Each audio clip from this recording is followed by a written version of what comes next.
Le psaume 128, Cantique des degrés.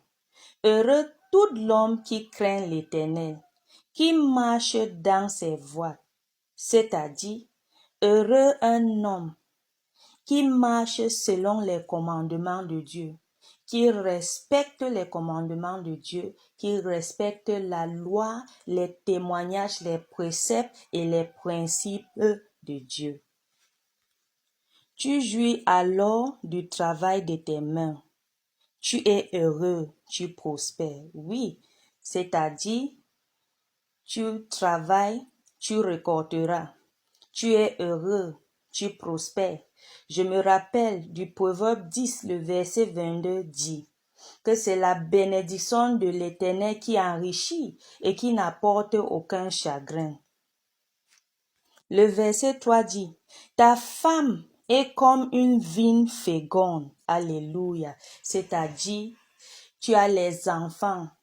Ta femme enfantera. Ta femme est une femme loyale, une femme honorable, une femme qui a la crainte de Dieu, une femme qui a la beauté naturelle, physique et spirituellement. Ce n'est pas seulement une femme qui cause les désordres, mais elle est féconde. Il continue, il dit, dans l'intérieur de ta maison, c'est-à-dire, tu ne vas pas seulement dire dehors que ma femme est une femme respectueuse, mais dans la maison, tu souffres. Dans l'intérieur de la maison, tu ressens la joie de vivre, la joie du mariage. Oui, c'est ça.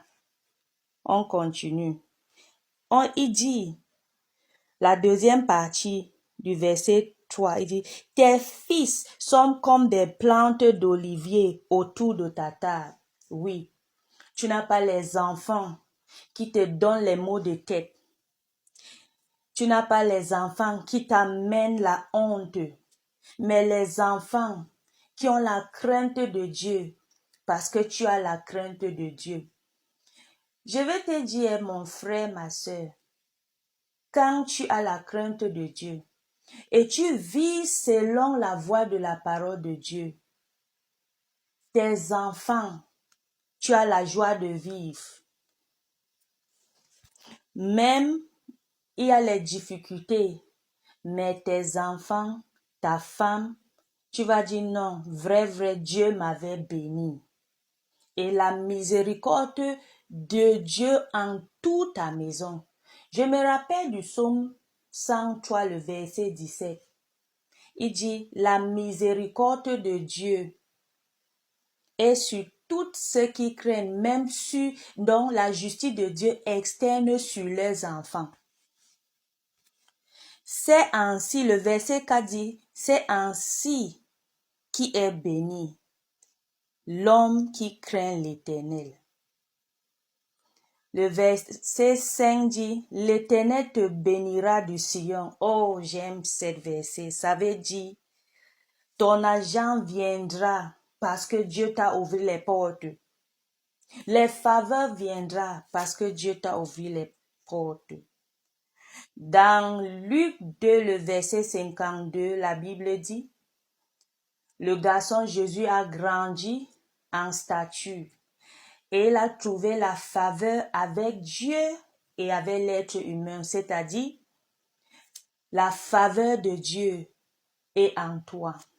Tu seras béni comme Dieu avait béni David. Tu seras béni comme Dieu avait béni Salomon.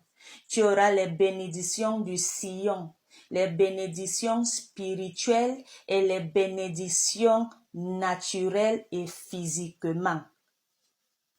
Et tu verras le bonheur de Jérusalem tous les jours de ta vie. Oh, alléluia.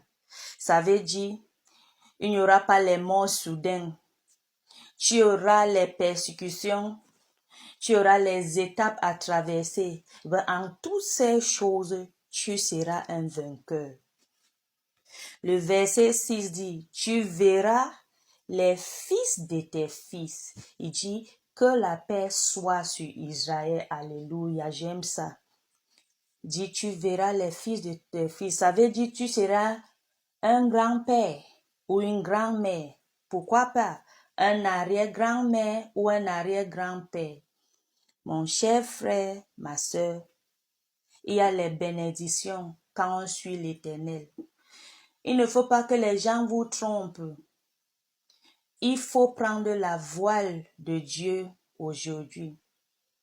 Tu auras les moqueries, les gens vont te vilipender, les gens vont t'insulter, les gens vont te rejeter, mais tôt ou tard, tu ne regretteras pas cette décision que tu avais prise au commencement.